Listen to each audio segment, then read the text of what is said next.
Hey everybody, it's Elizabeth and welcome back to my channel. Thank you for stopping by today. If you're new here, hi, my name is Elizabeth, and today I'm going to be sharing what it's been like throughout week 4 of my post-op recovery from a tummy tuck, muscle repair, thigh lift, and liposuction. Previously lost 130 pounds with a weight loss surgery called the lap band, which I got in 2010. Lost the weight slowly over time. Had my surgery March 2024. So I'm still very much post-op in a binder and all that good stuff. For a refresher, my doctor removed 5 pounds of skin and fat from my stomach, a pound from each inner thigh, and then did, I think, 6 liters or 12 pounds in liposuction. So I had a massive amount of work done. Now, if you are clicking on this video or here to see what this recovery process is like because you're interested in one of these surgeries, please note that the severity of my journey and my recovery is because I had it all done at once, and so it has been very traumatic for my body. The main physical side effect from that is the swelling. I'm super inflamed because it's the body's normal healing process, but that is sticking with me a lot more than it would someone who is only having a tummy tuck or only having a thigh lift. But in comparison though, a thigh lift is a much more invasive process and harder on your body than a tummy tuck. So if you're new here, if this is the first video you've ever seen of mine, my channel is primarily gardening content. I am a YouTube educational / fun gardener. I just love sharing gardening content and helping people learn how to grow food. And so if you like that and you want to follow along, and also on my surgery process, and to have you join the family, I post a video or two a week. If you turn a notification bell on, you will only see my face pop up on your phone a couple of days a week. Today I'm actually multitasking with you guys. I'm working on a green chef meal for myself for lunch while I film this, just because I'm in a time crunch today. And I am filming this 4-week update for you guys a little bit behind. So instead of being able to just show you my incisions and everything today, I'm actually going to be showing you pictures of everything that was taken specifically during this time frame, so that for the purposes of this video and being organized, I can just keep it all together for you. I am chopping up a green pepper to make some cauliflower cheese grits. So super yummy. So I had to go get my notebook for you guys. So I want to go over inches. So at the 4-week mark, exactly 4-week mark, I had lost, let's see, so I did my measurements the day pre-op. Wow. Day pre-op, and then the first time I did it again post-op was, first time, I don't know the date of it, the first time I measured post-op, I was up 12 inches. So that shows you, and that's all over, and that's how much I was swelling. He literally removed inches, and then I think it was 4 or 5 days post-op before I measured, and I had gained 4 inches on my waist, 5 across my lower stomach, a few around my hips, whatever. So then after that, a couple weeks later, I came down 8.5 inches, and then the next week I came down 4.5 inches. So I'm down 13 inches. So that's actually bringing me close to, yeah, I'm just like a few inches from my pre-op size, and I'm still holding on to a lot of fluid because my weight wise, post-op, I went up like 7 pounds, even having, he had removed so much. So he had removed almost 20 pounds of skin and fat, and I went up like 5 pounds immediately. So as of the 4-week mark, I had come down to basically my pre-op weight. So, but again, he removed so much, so there's still stuff to lose. Posture wise, by week 4, I was like 95% upright, and you can see now we're past week 4, but I mean, I'm just standing up straight. And so that was definitely a frustrating and an annoying part of recovery because it just lasted so long. It's from the tummy tuck and the muscle repair, and that's normal for any tummy tuck. And my doctor was really patient about it and was like, don't worry about it. It just takes time. You're doing great. So that's awesome. One thing I want to mention is how I felt with my recovery, because for me, and this is totally going to depend on your personality type, but I'm very much a very active, busybody, productive kind of person. I do have ADD and I am medicated for that. So not only was I off of my meds a week pre-op and like 3 weeks post-op, but also like I just have to deal with circling thoughts a lot, and if they can get to be negative, or if I have a negative thought and I dwell on it and it starts circling, I quickly spiral. So that was something that I had to like self-soothe and cope with a lot in recovery. I had to journal a lot. I was very self-reflective. You're stuck in a seated or reclined position like just so much. Your body aches, like your backside, just from being in the same position. Like even if you get up every couple of hours like you're supposed to, like by the evening you're just tired of it. Your body just wants to do something different, something that feels familiar, and you can't do it. So it's pretty frustrating. So I feel like the recovery week 1 is really a head game and pain management. Weeks 2 through 4 are all head game. It's how much can I push myself? Should I push myself? What's normal? What should I be striving to do better? And again, that's because of my personality type and I'm a go-getter. So you may be the type who enjoys relaxation and solitude and just like chillaxing. That drives me crazy. So that's why that was more difficult for me. So at the 4-week mark, I was still sleeping in the recliner because it was very comfortable. 2 different, maybe 3 different times I had tried to sleep in bed because I love my bed and I missed it. And I slept like crap. So then I just went back to the recliner because it's just predictable and it had become the routine. Now at the 4-week mark, I was adding in morning stretching.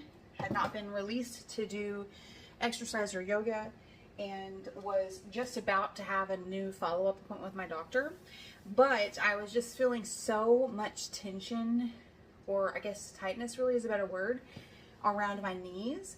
Because if you think about it, my incisions come down on my thighs all the way down to the inside of my knees.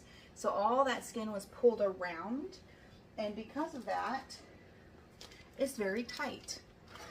And so doing any like normal thing, bending and picking things up off of the floor, reaching my shoes, which I can't still do,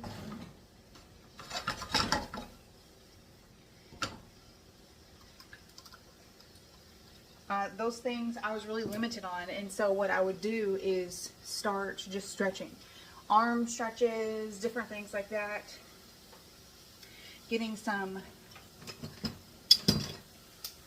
movement, because I knew, like just like with yoga, that you just have to start using an area and moving it around, and that will basically, it will begin to like loosen up and stretch that area. Same with muscles, same with skin. And because I am still swollen and inflamed, that skin is pulled a little tighter because it's retaining moisture. So on that same, retaining water. So on that same subject, lymphatic massages. Okay, side note, if you have not tried cauliflower as a rice alternative, honey, you are missing out. Especially if you're adding a lot of seasoning to it. Cauliflower just takes on the flavors of whatever you're making with it. I'm doing like a cheesy grits with some bell pepper. This meal normally comes with shrimp, but I actually ate it with another meal. That's one thing I love about Green Chef. And so I'm doing cheesy grits with bell peppers. So it's just this picture, but minus the shrimp. It is so good. This is one of my favorite recipes with them. So this is not sponsored or anything. I just wanted to share this with you guys. It's one of the things that, tricks that I have tried in my recovery to make my life easier by just having a few ready-made things. I love that their food is all organic. Like, see, just the little seasoning packets are perfectly sized for the recipe. and everything is coming organic and shipped from as close to me locally as possible, which is wonderful. One of the potential cons to that, if I had to find a con, is that if you don't eat your fresh meat, like your fresh shrimp or something, within 3 or 4 days, really within like 2 days, you need to freeze it. But if you're not going to eat it like soon, then it could go bad, because this is stuff with less bad things in it. I'm not sponsored by them. However, anybody who uses Green Chef can share a referral link with their family and friends. So if you want to get a discount on your first box of Green Chef, check out the link below in the description and get you some money off, because that would be great. Let me turn this down. I'm going to burn it. So one thing I want to be really transparent about, you guys, is that I have open incisions. So I guess you could consider them like open wounds. So not everybody will have that. When you have, you know, 18 more inches of incisions on your body, you just run the odds of having that happen. And especially if you're having a thigh lift, my surgeon said there is a lot more common to see like a little wound opening in a thigh incision. So for me personally, I'll share some pictures to show you what my incisions look like at the 4-week mark, as well as with where you can see like the location of my open wounds. So I have one on my left inner thigh, almost down by my knee. That one opened up like day 6 post-op. And then you go up my thighs, and then I have one on my right inner thigh, like way up almost to my groin, but not quite there. That one opened up, I think maybe like day 21. But around that same time, I found out that I had an opening underneath my stomach. So because I am still swollen, I still have like a little stomach overhang, like a roll, but like an almost roll, half roll. I don't know what you want to call that, but anyways. And I didn't have any like I've literally never had a flat stomach in my whole entire life. And he literally removed 5 pounds of hanging skin off of my stomach. So I didn't know if it was realistic to expect to just be flat or not. And so that's another thing I've been trying to deal with, is something I'll touch on at the end of the video here in a minute, is body dysmorphia. And like seeing myself and accepting myself, and like all these, it's a lot of head games, okay? It's more than just surgery. But anyway, so in one of my checkups at the doctor, they're removing the surgical tape, which is to stay on as like a backup feature for like the stitches and stuff. And when they removed that, they found that I had 2 small openings about that big underneath my belly button incision. So like my tummy tuck scar, just basically under and beside my belly button. So that was there. So I've dealt with all 4 technically, all 4 of them ever since early week 3. So about day 21. So at the 4-week mark, I'm just, you know, my protocol for everything for this stuff is to put Silvadene on the opening, cover it, change bandages twice a day, and I'm still not allowed to take baths or soak in water. These incisions are slowly healing. Silvadene is an ointment that's used on burn victims, and it helps the skin to heal from the inside out. So they still look gnarly on the outside, but I see them changing over time, and they're getting kind of like you can literally see new skin growing, filling in. It's so weird. Like the one that I've had the longest, it is literally filled in now. It's flat. There's no longer like a dip in there at all. However, it looks like a whitish yellowish. It almost looks like the meat inside your body. And it's like shiny and smooth. And my doctor said that's perfect and normal. And what's eventually going to happen is like the pink skin will grow over that. And by keeping these wounds covered and moist with the Silvadene, that will help them to hardly scar at all, and also like just grow the best new tissue. All right, so remember to stick with me until the end. I'm going to show you before and now pictures, which are not after pictures because progress is happening. But between week 3 and 4, I started trying to actually like shave my legs more. But you guys, it was difficult because it's hard to fully bend my knee. Like I literally can't fully bend my knee. So you think about putting your leg up in the shower and trying not to fall, and worried about all these opening incisions and stuff.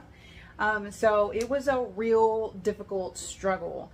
But I'm going to say like between week 3 and maybe 5-ish, I was shaving my legs and my underarms by myself successfully. Yay. But only like every 3 or 4 days because it was a chore.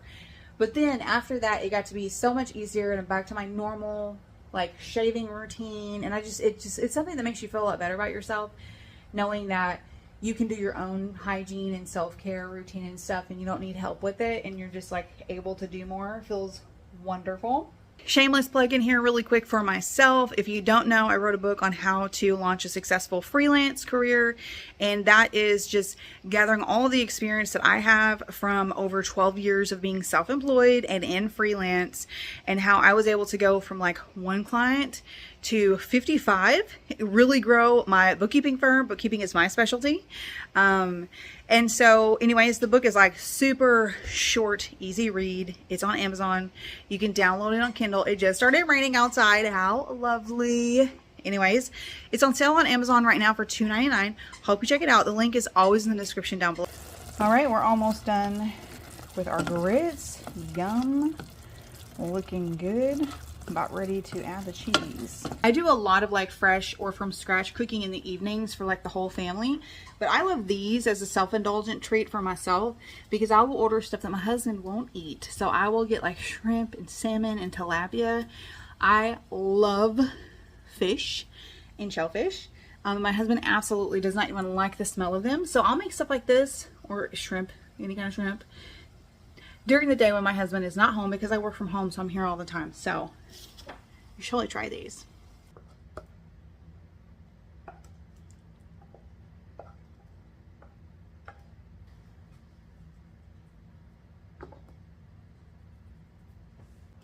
All right, so thanks for making it to the end of the video with me. So I'm going to show you my before and now pictures. I just want to note, I am nervous about this. I do live in a tiny town in Arkansas, and you know, family and friends do watch my channel, but my goal in being as transparent as possible and sharing my journey with everyone is to be helpful, be of service, be educational and transparent, and just knowledge is power. So if you're curious about these surgeries and you're watching and following along on the series, I'm just going to tell you everything I can think of, what it was like, whatever. And coming up, I'm going to be sharing some videos on what I wish I'd known. That one will probably be next. Items that I totally recommend for the surgery, because I had done a lot of research before and there was some stuff I bought that ended up being absolutely useless. So of course, again, it all depends on the person, but I'm going to share that with you guys. Probably hear my dog playing with her toy over there in the dining room.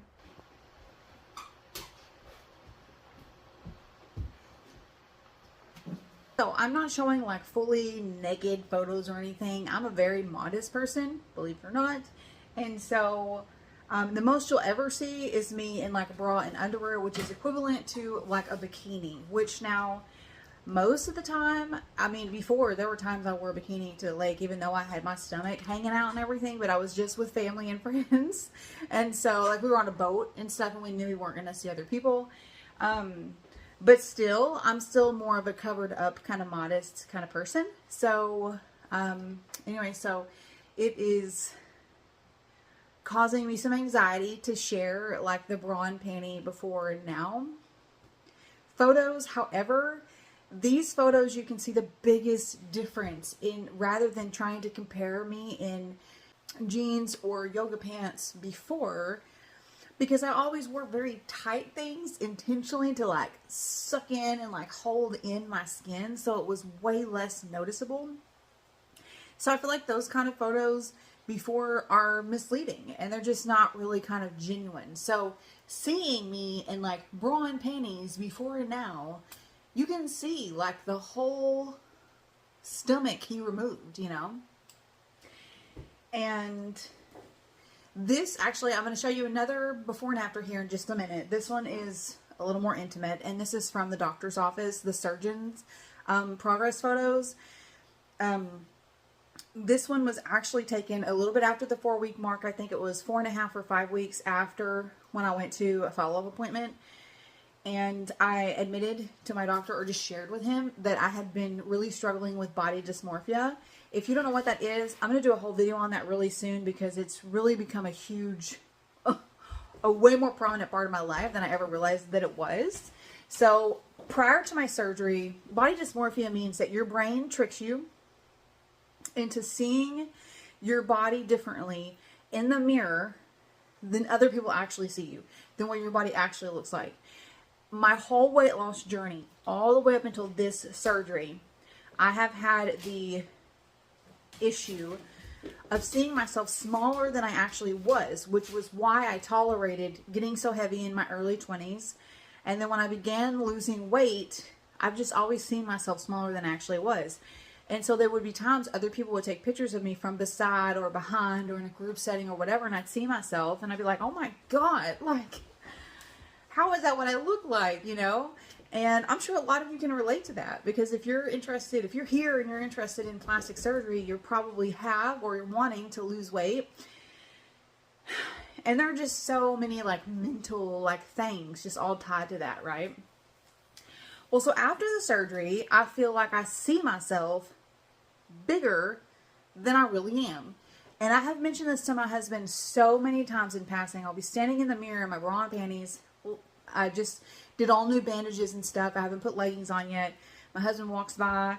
I would say something about this right here doesn't look any different to me, or this and that. And he is just like shocked that I don't see it. So,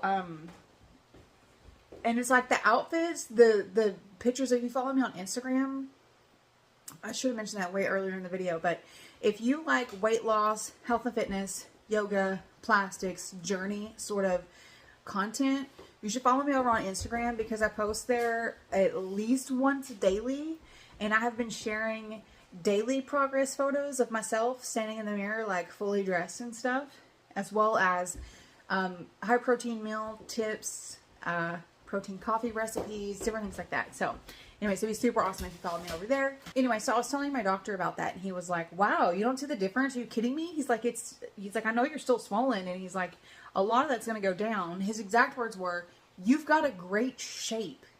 You've just got to get this swelling down, and it's going to take some time. And so, anyways, that's nice to hear, because I'm not, like, I follow people on Instagram who've recently had plastics. They've lost a ton of weight. They're like so skinny. They're skin and bones. I'm not built that way. I'm never going to be that way. I'm a fit girl. I have a high muscle mass, and that doctor sucked out like a lot of the fat that was in my legs, and the rest is like, there's a lot of muscle in my thighs. Muscle weighs a lot. I'm over 200 pounds and not unhappy with that, because to me, what matters to me at being 39 years old is my actual health and fitness. All my labs are good. My fitness level is good. Before, I was walking 2.5 miles a day, doing yoga every day. I'm going to get back to that as soon as my body will allow me to, after my healing process. But either way, like, I'm just not one of those people that was like draped in skin, and it being removed makes me look like a totally different human. I feel like I just look a little different and refined. I don't know how else to describe that.